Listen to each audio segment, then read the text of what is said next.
Salmo 46. Eu estarei lendo os versos ímpares e os irmãos os pares. Salmo 46, de 1 até o verso 7. Deus é o nosso refúgio e a nossa fortaleza, auxílio sempre presente na adversidade.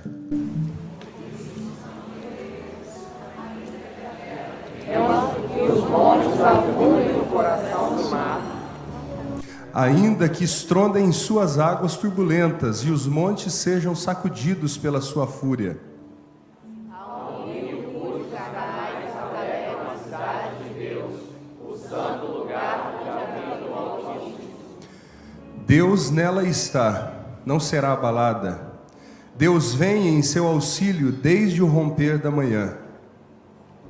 Nações se agitam, reinos se abalam, ele ergue a voz e a terra se derrete. Vamos ler todos juntos o último verso, 7. O Senhor dos exércitos está conosco. O Deus de Jacó é a nossa torre segura. Amém? O Senhor está conosco. Por isso nós vamos louvar o seu nome, nós vamos engrandecer o nome do Senhor.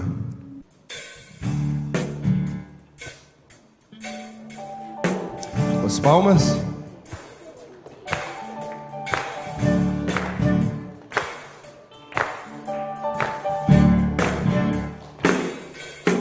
Ó quão bom e agradável ter amigos e irmãos, comunhão,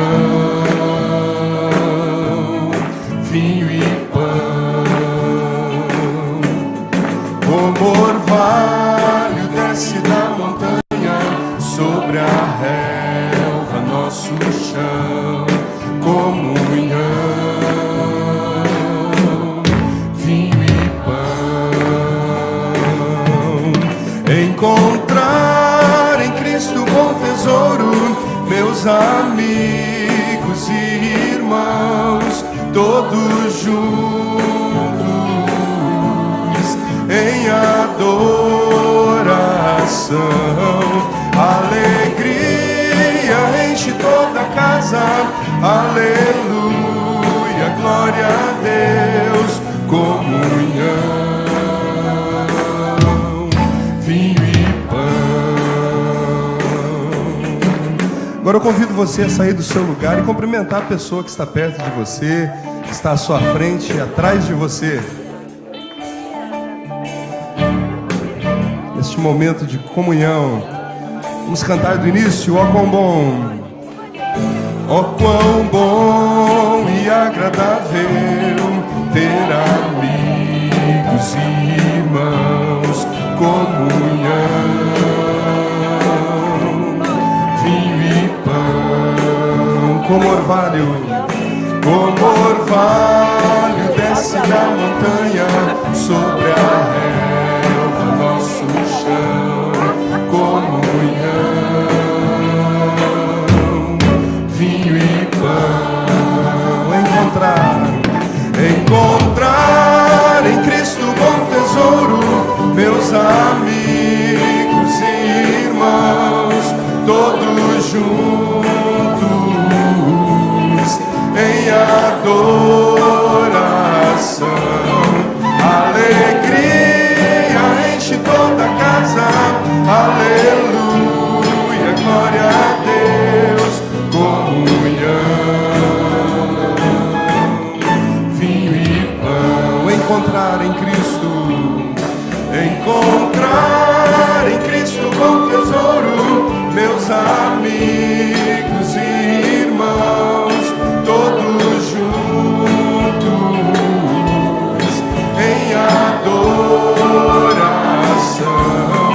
Alegria enche toda a casa, aleluia, glória a Deus, comunhão, vinho e pão. Comunhão, vinho e pão. Mais uma vez, comunhão,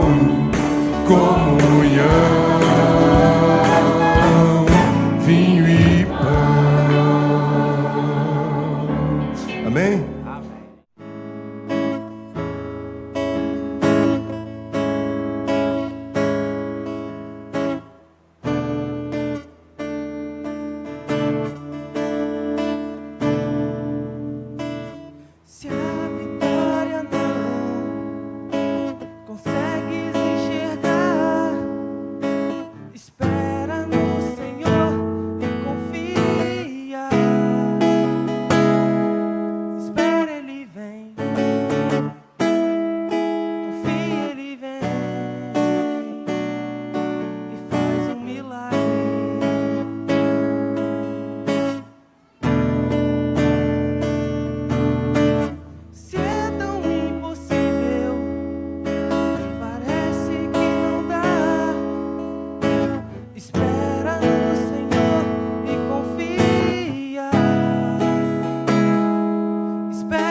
cansado de clamar. Espera no Senhor e confia. Espera, Ele vem.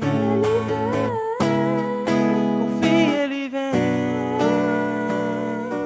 e faz um milagre.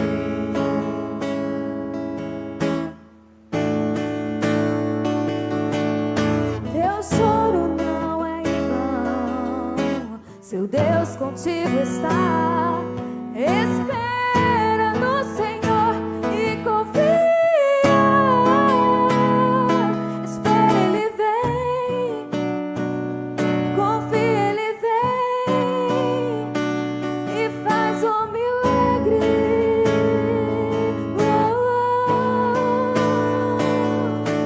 Oh Deus, eu vim aqui só pra te dizer que minha esperança está em ti. Eu não tenho nada além de ti, mas nada além da promessa, da sua promessa. Eu não tenho nada,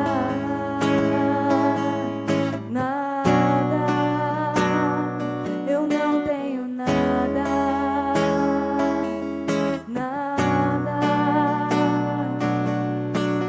Deus, eu vim aqui só pra te dizer que minha esperança está somente em ti. Eu não tenho nada além de ti, mas nada além da promessa, da sua promessa. Eu não tenho nada,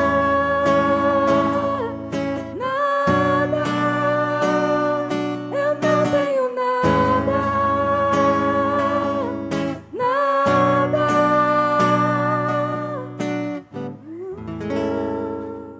Abra sua Bíblia, meus irmãos, em Efésios capítulo 4. Efésios capítulo 4, a partir do verso 1 até o verso 16. Se você não tem a sua Bíblia hoje com você, você pode acompanhar a leitura aqui no telão, mas se você tem a sua Bíblia, abra a sua Bíblia, acompanhe a leitura aí na sua Bíblia, para que você tenha familiaridade também com a palavra de Deus e com a sua própria Bíblia. Efésios 4, de 1 a 16, diz assim a palavra de Deus: Como prisioneiros do Senhor, rogo-lhes que vivam da maneira digna da vocação que receberam. Sejam completamente humildes e dóceis e sejam pacientes, suportando uns aos outros com amor. Façam todo o esforço para conservar a unidade do Espírito pelo vínculo da paz.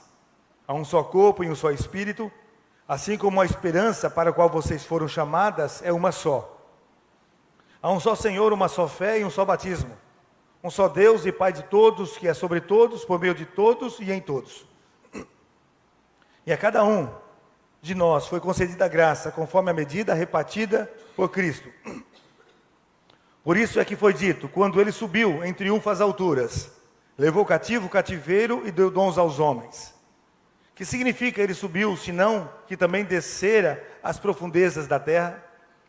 Aquele que desceu é o mesmo que subiu acima de todos os céus, a fim de encher todas as coisas.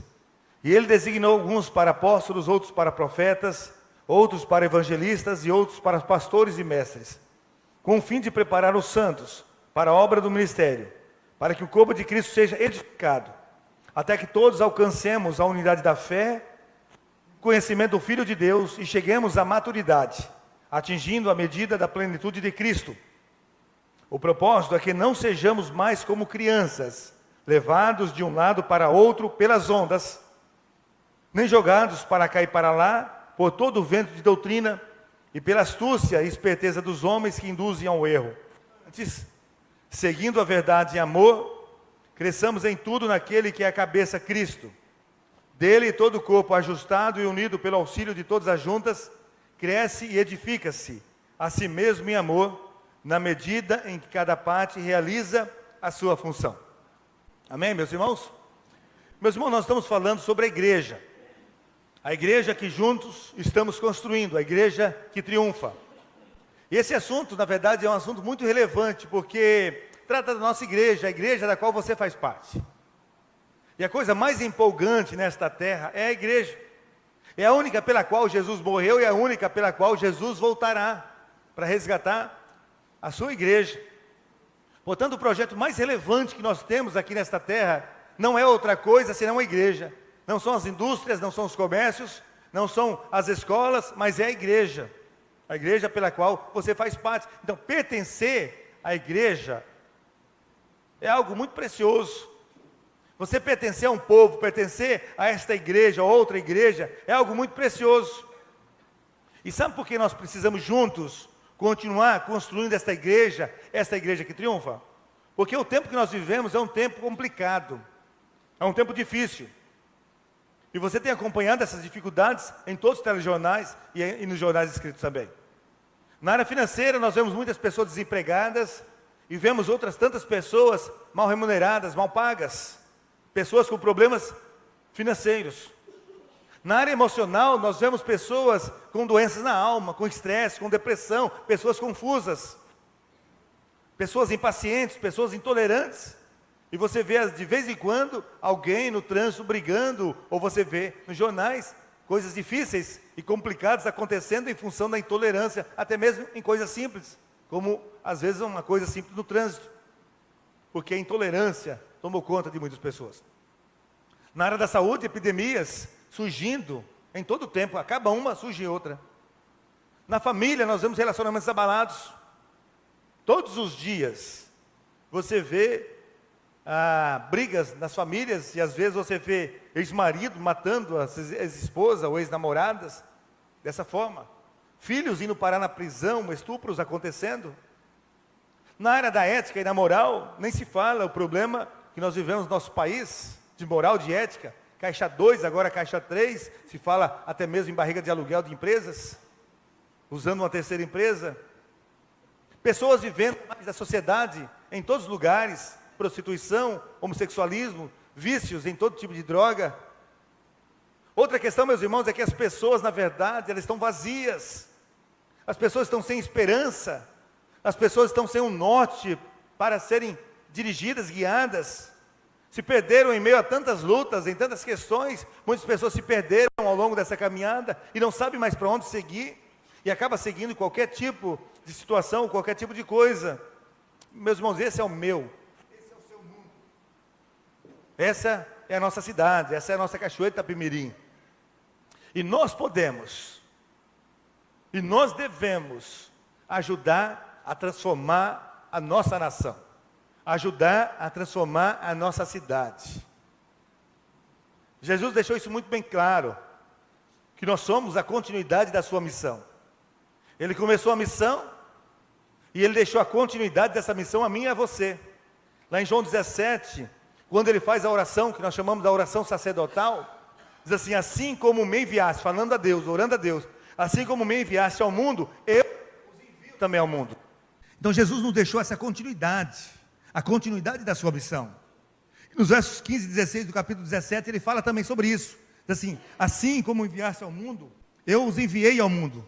E depois no verso 15 e 16, ele conclui dizendo: não rogo que os tire do mundo, mas que os livre do mal. Eles não são do mundo, como eu também não sou do mundo. Então, diante dessa missão de Jesus, há um choque, na verdade, até parece uma esquizofrenia, porque Jesus diz, nos envia no mundo, mas nós não somos do mundo.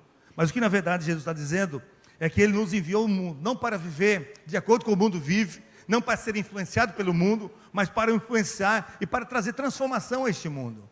Você, meu irmão, você, minha irmã, foi chamado para ajudar a transformar essa nação, ajudar a transformar essa cidade. É por isso que Jesus veio a esse mundo, para ajudar a transformar as pessoas. E Ele morreu por conta disso, para transformar as pessoas. E deu a mim e a você a continuidade dessa missão. Por isso é relevante. Por isso pertencer a essa igreja, a igreja de Jesus, a igreja pela qual Jesus morreu e pela qual Jesus voltará a buscar, é muito relevante. Você faz parte de um povo que foi chamado para ajudar a transformar o nosso país, a nossa nação e a nossa cidade. E por isso nós participamos, e por isso nós estamos construindo esta igreja que triunfa. E aqui nesse texto que nós lemos em Efésios, traz algumas lições sobre essa igreja que triunfa. A igreja que triunfa em primeiro lugar, meus irmãos, a igreja triunfa quando ela celebra com entusiasmo, quando ela celebra com alegria, quando contagia com as celebrações. A celebração, ela precisa ser contagiante, ela precisa ser vibrante, ela precisa entusiasmar as pessoas. Olha só o verso 1 e o verso 8, os versos 1 e 8, dizem assim, o apóstolo Paulo dizendo, como prisioneiro no Senhor, rogo-lhes que vivam da maneira digna da vocação que receberam. E aí no verso 8 diz assim, por isso é que foi dito, quando ele subiu em triunfo às alturas, levou cativo o cativeiro e deu dons aos homens. E no Salmo 125, 126, no verso 3, diz, grandes coisas fez o Senhor por nós e por isso nós estamos alegres. Uma das coisas que nós precisamos aprender em todo o tempo como igreja de Jesus, é aprender a celebrar as nossas vitórias com muita festa, com muita alegria, com muito entusiasmo. Na verdade, nós festejamos muito pouco as nossas vitórias. E precisamos festejar nesse ambiente vibrante de fé, num ambiente que envolva as pessoas, que traga entusiasmo, que contagia as pessoas. Na verdade, a palavra entusiasmo, não sei se você sabe o significado dela, mas o significado da palavra entusiasmo significa Deus dentro de si. Mas você vê no passado que algumas igrejas eram tidas como sérias, aquelas igrejas que mantinham uma celebração quase que um clima funesto, muito quieto, sem expressões de alegria, sem entusiasmo. Mas na verdade, meus irmãos, nós estamos celebrando o Rei dos Reis, o Senhor dos Senhores. Nós estamos celebrando a vitória sobre o pecado. Nós estávamos, na Bíblia diz que nós estávamos nas garras do pecado e fomos transportados para o reino da luz. Agora nós estamos nos braços de Jesus e por isso devemos, na verdade, celebrar ao Senhor com muita alegria, com muito entusiasmo, uma celebração que venha contagiar outras pessoas. Então não dá, na verdade, para cantar ou para celebrar o Deus com semblante de tristeza, ou com braços cruzados, ou com aquele semblante triste, carrancudo. Na verdade, não dá para celebrar ao Senhor dessa forma. Mas cantar com alegria, com palmas, com entusiasmo, porque nós estamos cantando ao Senhor, ao Rei dos Reis, aquele que nos libertou do reino das trevas e nos colocou no reino da sua luz. Nós somos o corpo de Cristo, nós somos o povo da aliança, a igreja do Senhor. Portanto, os nossos encontros, eles precisam demonstrar essa alegria, esse entusiasmo. E as celebrações, elas precisam ser sempre com muita vibração, com muito entusiasmo. As pessoas que vêm nos visitar, que vêm estar conosco, elas precisam também ser contagiadas com essa alegria que exala de cada um de nós. E por isso precisam ser recebidos com muita alegria, desde lá do estacionamento, passando aqui pela recepção e entrando aqui no templo. As decisões, quando as pessoas entregam a vida a Cristo, elas precisam ser celebradas por nós também, porque é uma pessoa que foi resgatada também do inferno, e agora está nos braços de Jesus, e por isso precisa ser celebrada com muita alegria. Os batismos da mesma forma, celebrados com muita alegria. Então a alegria, ela precisa ser uma característica de cada um de nós, porque não tem sentido um crente carrancudo, como não tem sentido também uma celebração sem entusiasmo. Então a igreja precisa ser um ambiente onde a alegria contagia, porque a igreja estressada gera crente estressado, mas igreja vibrante gera também crentes vibrantes, alegres, cheios de entusiasmo. E a manifestação, meus irmãos, do nosso entusiasmo, ela precisa começar em todo momento quando nós chegamos nas celebrações, passando pelo estacionamento, como disse, entrando aqui pela recepção e fazendo parte aqui da nossa celebração. E quem é responsável por isso? É cada um de nós, é você. As pessoas que entram aqui, às vezes, elas já vêm de situações muito conflitantes, difíceis. Talvez elas vêm suas vidas estão sendo atacadas, talvez venham de desemprego, talvez venham de problemas familiares, dificuldades de relacionamentos diversos. E aqui é o lugar do refrigério, aqui é o lugar da esperança. E nós precisamos transmitir essa esperança, esse refrigério, através de todos os momentos, desde a entrada da pessoa até a saída dela. E desenvolver uma atitude de vibração. E isso é crer que Deus está aqui, é crer que Deus vai operar maravilhas. E por isso a igreja que triunfa é a igreja que celebra ao Senhor com entusiasmo, com alegria e com vibração.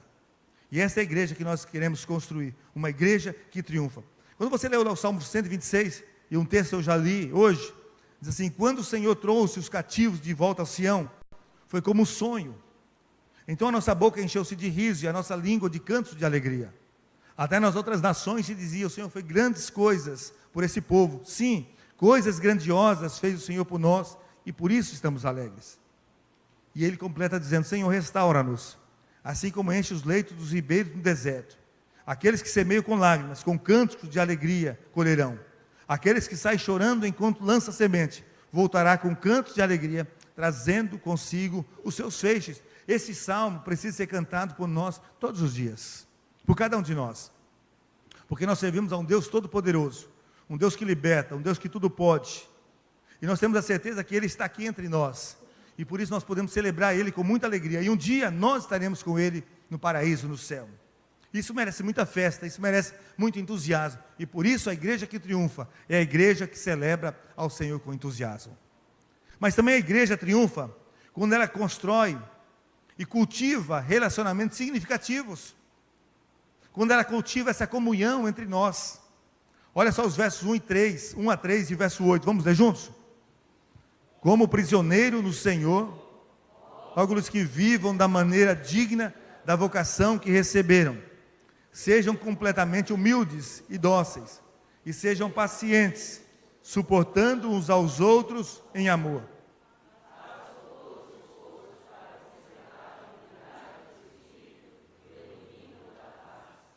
Por isso é que foi dito, quando ele subiu em triunfo às alturas, levou cativo o cativeiro e deu dons aos homens. Comunhão, meus irmãos. Comunhão não é apenas aquele cumprimento que nós fazemos quando nós nos encontramos aqui, não. Mas é muito mais que isso. Comunhão, na verdade, é aquilo que a igreja em Atos experimentou, lá no início da igreja primitiva. Lá em Atos 2, verso 42, a Bíblia diz assim: eles se dedicavam ao ensino dos apóstolos e à comunhão e ao partir do pão. E a comunhão e ao partir do pão. E os que criam mantinham-se unidos. Já imaginou uma igreja assim? Uma comunhão impressionante, uma comunhão que contagiava as pessoas. E eles viviam, se eles viviam dessa forma, essa comunhão é possível. Não é utopia, essa comunhão é possível. Em todos os nossos encontros, nós precisamos considerar o nosso agir, o nosso falar, o nosso olhar, com profundo sentimento de amor e graça pelas outras pessoas. A igreja de Jesus, ela foi projetada por Deus, pelo próprio Jesus, para viver essa comunhão, para viver essa comunidade. Lá em Gálatas capítulo 5, no verso 23, diz assim: sirvam uns aos outros mediante o amor. O que acontece muitas vezes é que, em função de tantas coisas que nós temos a fazer, tantos afazeres que cada um de nós tem, às vezes nós não conseguimos viver essa comunhão, vivemos às vezes uma distância. E por isso, na verdade, as células é importante, são fundamentais para manter esse momento de comunhão, para manter esse momento de vida na vida entre nós. Ali você tem a oportunidade de criar relacionamentos mais intensos, mais firmes, mais profundos. Uma vida de comunhão, uma vida de comunidade é preciso e é possível, porque nós precisamos de Deus, mas nós precisamos também das pessoas. Há um livro chamado Mentoria Espiritual, que foi escrito pelo pastor James Houston. Ele cita uma frase muito interessante, diz: pessoas precisam de pessoas para serem pessoas. Isso é verdade, nós precisamos uns dos outros. Eu preciso de você, você precisa de mim, nós precisamos uns dos outros para sermos pessoas. Você vê o ministério de Jesus, você vê ele valorizando os relacionamentos. E era caracterizado, na verdade, o ministério dele era caracterizado pelos relacionamentos.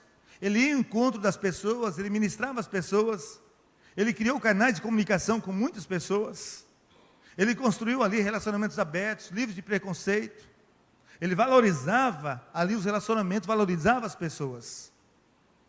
E não há comunhão com Deus, se não houver comunhão uns com os outros, é o que a Bíblia nos diz. Em 1 João diz assim: filhinhos, não amemos de palavra, não amemos de língua, mas amemos de fato e de verdade.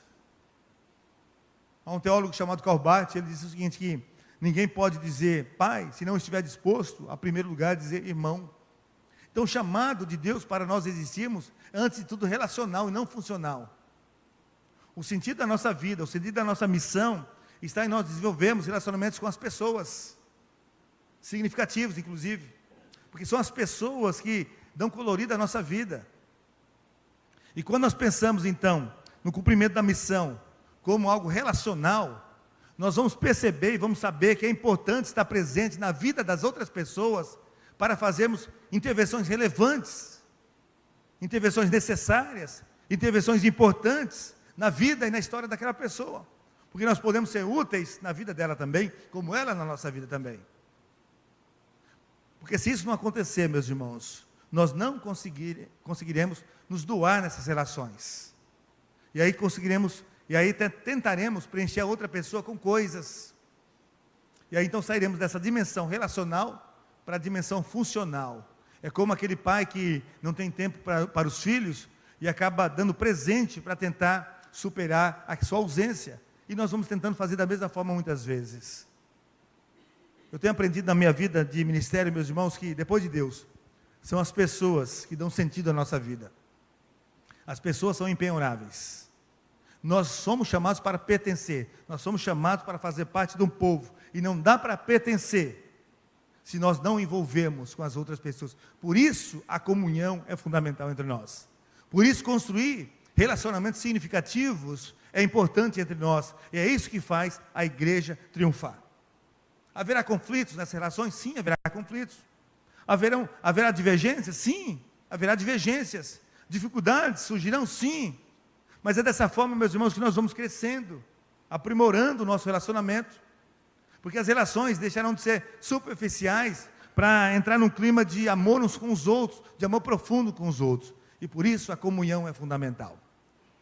E por isso eu sempre volto a afirmar que a comunhão, ela se estabelece de forma mais concreta, de forma mais forte, num grupo menor, nas células, porque aqui no grupo maior, às vezes nós não conseguimos manter essa comunhão com todas as pessoas. Você não consegue conhecer todas as pessoas, você não consegue manter comunhão com todas as pessoas. Você pode até conhecer, você pode até saber que pertence à mesma igreja, mas você não vai conhecer essa pessoa, nem ao menos você vai saber o seu nome. Mas num grupo menor de 12 pessoas, de 14 pessoas, que é o tamanho de uma célula, você consegue conhecer e consegue ser conhecido, você consegue abençoar e consegue ser abençoado por aquele grupo. E por isso a insistência de participar de um grupo menor. E é dessa forma, meus irmãos, que nós vamos construindo a igreja que triunfa. Mas também, em terceiro lugar, a igreja triunfa quando ela promove a justiça social. Vamos ler os versos 11 a verso 13. E ele designou alguns para apóstolos, outros para profetas, outros para evangelistas e outros para pastores e mestres, com o fim de preparar os santos para a obra do ministério, para que o corpo de Cristo seja edificado.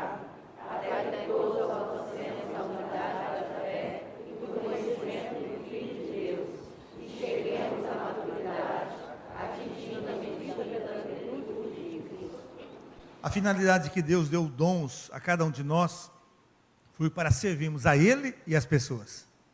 Em nenhum momento os dons servem para servir a nós próprios.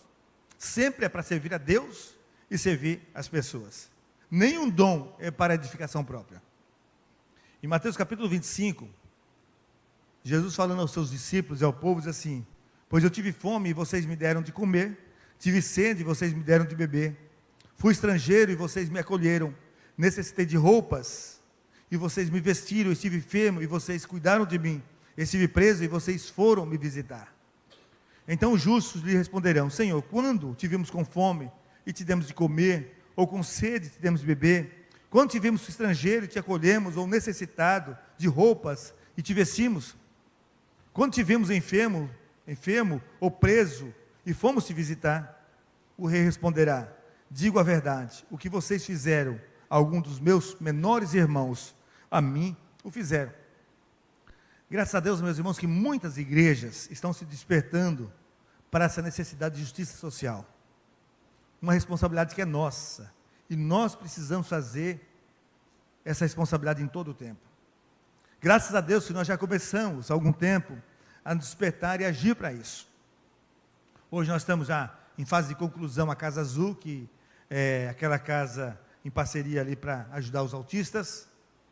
Nós agimos lá no Aprisco Rei Davi com um grupo de pessoas, capelania hospitalar lá no Hospital Infantil, capelania prisional nos 2 presídios aqui de Cachoeiro, farmácia solidária, aliados da vida, atendimentos psicológicos, atendimento médicos, ginástica para melhor idade, cursos, projetos que vai começar com moradores da rua. Só que nós não podemos parar por aí. Há muita coisa a fazer, há muitas necessidades. Nós não podemos fechar os olhos diante de uma realidade tão opressora e tão deprimente que são as pessoas com necessidades. Pessoas que passam por problemas difíceis. Em todos os dias, meus irmãos, em todos os dias, eu estou dizendo, vem pessoas aqui na nossa igreja, ali pela rua Lafayette, para pedir ajuda, algum tipo de ajuda. Nós ajudamos muitas pessoas, mas nós não conseguimos ajudar todas as pessoas. Então há muito o que fazer. Há uma necessidade muito grande ainda, aqui em Cachoeira da Pimirim, lá para idosos, uma casa para acolher as mulheres que saem da prisão. De vez em quando eu vejo, eu encontro algumas daquelas que eu ministro lá na prisão, eu encontro na rua, às vezes, fazendo muitas coisas, menos estando no caminho do Senhor novamente. Nós precisamos de uma casa para acolher essas mulheres, hospitais com muitas necessidades de visitas.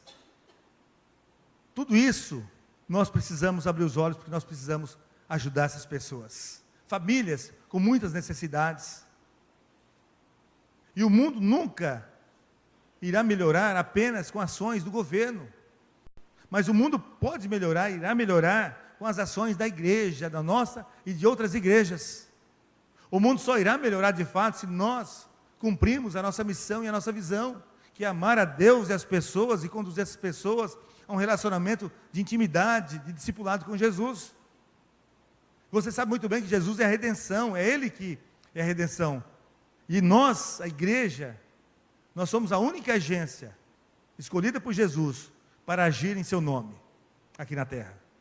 Para ajudar na restauração das pessoas, na transformação das pessoas. Por isso, meus irmãos, a importância de nós nos envolvermos nesse projeto de assistência social, ajudando as pessoas. Em algumas situações, para nós chegarmos com o Evangelho, às vezes nós precisamos chegar primeiro com suprimento, às vezes com suprimento emocional, suprimento físico, o suprimento social, libertando essas pessoas da opressão, alimentando os famintos, ensinando essas pessoas, agasalhando aquelas que passam por frio, dando dignidade àquelas que estão vivendo de forma indigna, fortalecendo o fraco, cuidando dos idosos, cuidando das viúvas, cuidando dos órfãos. Foi para isso, na verdade, que Jesus veio, ele falou sobre isso.